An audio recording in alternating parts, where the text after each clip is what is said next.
So I think uh, everyone watching this will know what the Islamic dilemma is. That the Quran affirms the Bible, but the Bible contradicts the Quran. So if the Bible is true, then the Quran is false. If the Bible isn't true, then the Quran is still false. That's the very basic form of the Islamic dilemma. I'm not here to defend that argument. I'm actually here to attack an argument against the Bible called the Christian Dilemma. Question Christian apologists always shy away from is, if the Holy Spirit is a person of his own, then why isn't he sitting on heaven's big throne? Cool game in the background. Do apologists run from this question? I have not seen any. I could be wrong, but I don't think any apologists, none that I have seen, and that none that I respect, have I have seen that I okay. I'm sorry for. Let me try that again. No apologist that I respect and have seen answer this question. I haven't seen them run from it, and neither will I. I'm not really an apologist, but I'll answer it anyway. So, in Revelation 22, when it says that there's a river of flowing water from the throne, and I would argue that that's the Holy Spirit, because that you can compare that to John 7, the same author of Revelation, John 7:38-39, where the river of water that flows from us is the Holy Spirit. So I think that that is the Holy Spirit flowing from the throne, so that it's also the Holy Spirit's throne. You can also make the case that since the Spirit proceeds from the Father, well, then he proceeded from the throne because the Father is on the throne. And I guess you could also make the case, and I wouldn't really use this argument personally, but you could probably make the case that since the Holy Spirit is omnipresent, then he's present on the throne. Most Christians are Trinitarians because they believe in their doctrine of the Trinity. Their theologians explain that it means God is one essence subsisting in three co-equal and co-eternal persons: the Father, the Son, that is the man Jesus, and the Holy Spirit. Both Jews and Muslims disagree with this doctrine of the Trinity. They allege that it seems like tritheism, the worship of three gods. Christians vehemently deny this, yet they contend that the Father is God, Jesus Christ is God, and the Holy Spirit is God, and they distinguish them as three separate persons. And there's your mistake. That was bound to happen. So, no Christian that actually I know there's Christians that will say that it's separate persons. That's not the correct language to use. I'm not saying that they're heretics. I'm just saying that they haven't properly understood how to use the language to describe the Trinity, and so they use the word separate. They're not three separate persons. They're three distinct persons. What's the difference? So, what can I don't know. These books look the same. So, these books are separated right now. If I put them together, they're not separated, even though technically the atoms aren't really touching, but that's besides the point. They're not separated, but they're distinct because they're not the same book. Now, that's not the exact same as the Trinity, but that's how basically the word separate and distinct works. The persons in the Trinity are not separated, otherwise you would have three gods. They're distinct, which is why we can maintain that there's one God. To most unbiased souls, that presents simple arithmetic. These three persons in a Godhead tallies up to be three gods, thus agreeing with the Jews and Muslims. Trinitarians reply by asserting that their doctrine is mysterious, inscrutable, and incomprehensible. So, I don't know what Christians you're talking to, but that's not how I answered your question. I answered it with the fact that they're not separate persons, they're distinct persons. Now, is the Trinity mysterious and impossible for humans to comprehend? Well, yeah. I can try my best to comprehend it. I can understand it to a certain extent, but I cannot fully comprehend it because God is not like anything in creation. He's incomprehensible to a human mind, and I think Muslims and Jews will agree with me on this, that God is not something we can fully comprehend. For example, God has no beginning and no end. He is eternal. He's always existed. And I can understand that to a certain extent, but it's very hard for me to comprehend because a human mind can't think of how can something have no beginning and no end and exists forever. It doesn't make sense to us completely. So, to a in a sense, yeah, we can't really comprehend the Trinity. We can make some sense of it, but we're not able to fully comprehend that. But that's not the sole answer that I give to every question on the Trinity. So, I don't think that's the sole answer any serious Trinitarian apologist will give. So I don't know if you're trying to poison the well here or what. Who else do Catholic authorities say cannot understand the Trinity? The Trinity is a wonderful mystery. No one understands it. The most learned theologian, the holiest pope, the greatest saint, all are as mystified by it as the child of 7. It is one of the things which we shall know only when we see God face to face. Well, Catholics rightly admit that not only the most learned theologian, but even the holiest pope, the greatest saint, are all mystified by the Trinity, even as the child of 7. And only when, according to them, can they understand the Trinity. It's when they see God face to face. So I don't know why you're appealing to Iglesia ni Cristo. I've thoroughly debunked them on the deity of Christ. James White has crushed one of their, I guess, their top apologists. I don't know who their top apologist is considered, but I'm assuming that Joe Ventilacion was considered one of their best apologists, and James White utterly crushed him. They've been debunked. I don't know what you're appealing to them for. The way they use Catholic sources is very deceptive, because they'll quote one guy and say that sort of assert that everyone needs to accept what they said if they're going to be Trinitarian. No, that's not how it works.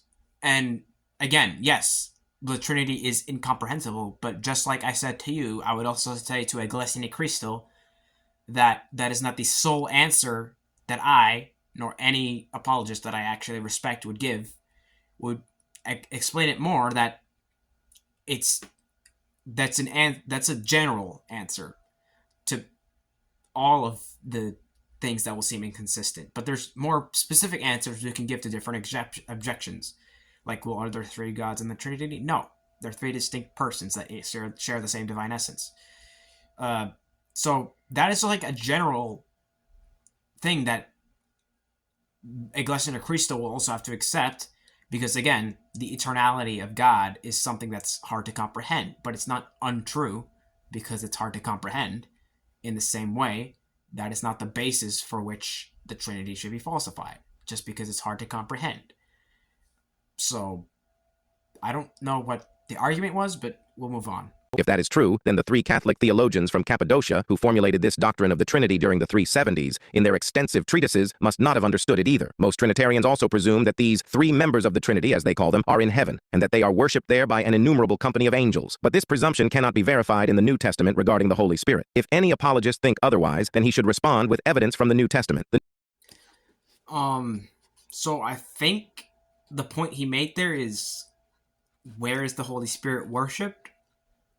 And I'm not sure if there's any explicit verse that says worship the Holy Spirit. I'm not aware of that. But I think you can make a case that the Holy Spirit can also be worshipped.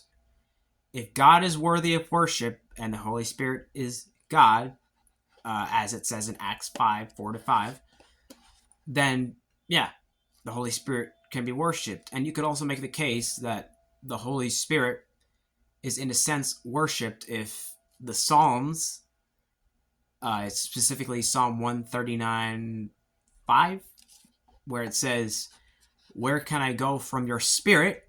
referring to the Holy Spirit or the Spirit of the Lord. That seems like worship to the Holy Spirit. So if you're going to make the argument that where does the Bible say worship the Holy Spirit word for word, I would advise you not to make that argument, because if you do that, I'm thereby going to use that argument to destroy the Quran. Because if I use your mode of reasoning, then I can ask, where does the Quran say word for word this or that? You know, I'm not going to do that now because you haven't made that argument yet. But if you do want to make that argument, be my guest. New Testament declares that Jesus was crucified, died, raised from the dead, and that he ascended into heaven and sat down with God the Father on his throne at his right hand. So the image Christians have always had is of Jesus sitting alongside God the Father on the Father's throne in heaven, with angels surrounding them with song and praise. It's worthy to note that no Bible book or letter contains as much information about heaven as does the book of Revelation. The primary image conveyed in the book of Revelation is of God enthroned in heaven. Thus, God's heavenly throne serves as a symbol of his sovereign authority in heaven, in our universe, and thus on earth. God is depicted 6 times in this apocalyptic book as he or him who sits on the throne. A multitude of angels cry out with a loud voice, "Salvation to our God who sits on the throne and to the Lamb." The Lamb is a title for Jesus Christ. So, the book of Revelation reveals that Jesus Christ does not have his own throne in heaven, that is, one that is separate from the Father's throne. There is only one throne that God the Father and Jesus Christ sit on in heaven, and they share it together. But it is the Father's throne. This we will see in Revelation 3 verse 21, where Jesus was alleged to have said, "The one who conquers, I will grant him to sit with me on my throne, as I also conquered and sat down with my Father on his throne." If God is 3 co-equal persons, as Trinitarians assert, shouldn't we expect there to be 3 thrones in heaven which are equally exalted, one for each of these 3 members of the Trinity? Yet the Bible never states this. I,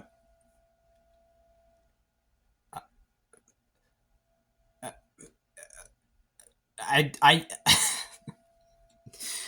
I'm not sure how to address this. So, he used Revelation 3:21 to say that it's not, I think he said that it's not Jesus' throne, it's God's, the Father's throne. But that verse says that it's both their throne. They both have it. So, that's one flaw. The second flaw with your argument is, why? Why does there need to be 3 separate thrones? If anything, you could make the case of tritheism from that. So because of the fact that they're on the same throne, which, by the way, I don't really, I'm not 100% sure if that is a literal physical throne, because I know Revelation has a lot of symbolism. So the throne could just be symbolism for authority. I'm not sure why it is necessary for them to have 3 separate thrones when them being on the same throne is enough proof to say, well, the Lamb and God, the Father, have the same authority. And there's also the river of water flowing from the throne, and the fact that the Spirit proceeds from the Father, and the fact that the Spirit is omnipresent. So you can make the case that he's also on the throne. Wouldn't that prove the Trinity? I'm not sure what the argument here is. By the way, the title of the video is The Christian Dilemma. A dilemma in logic is generally, you have 2 options and both options will falsify your position. I have not seen that yet in this video, so where's the supposed dilemma that's supposed to destroy Christianity? I'm waiting for that as well. Some Trinitarians have expressed disappointment, if not dismay, due to this silence, that the Bible does not say the Holy Spirit is enthroned in heaven. To conclude, the most formidable image which refutes the notion of the Trinity is God the Father literally sitting on his heavenly throne with Jesus sitting alongside him. If the Trinity was true, and it is not, one would expect all 3 of its members to either sit together on one throne or have their own thrones in heaven. Okay, so then you admit then that Jesus has the same authority as the Father, because you just said that they have to all sit on the same throne. At least, if not on separate thrones. So why, first of all, why did you even make the point that they need to be on separate thrones?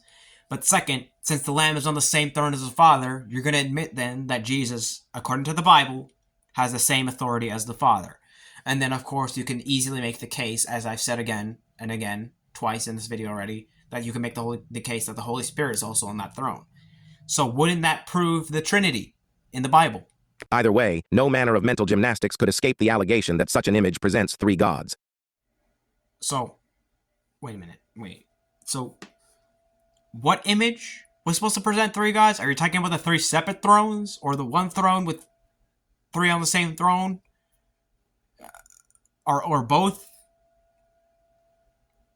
Because which one are you talking about? And also, why would it present 3 gods? You have to explain that. You can't just make that assertion and then not substantiate it. You just can't do that. You got to explain that.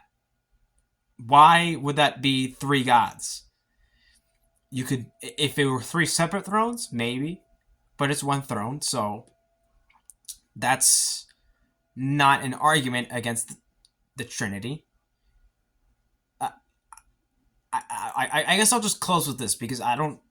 Your argument is just not explained too well. Also, I came here to debunk a Christian dilemma, and I didn't see any dilemma unless I'm just blind. But I couldn't find any dilemma in the entire video, so goodbye. God bless. I don't know what else to say. That's it. Goodbye. Take care.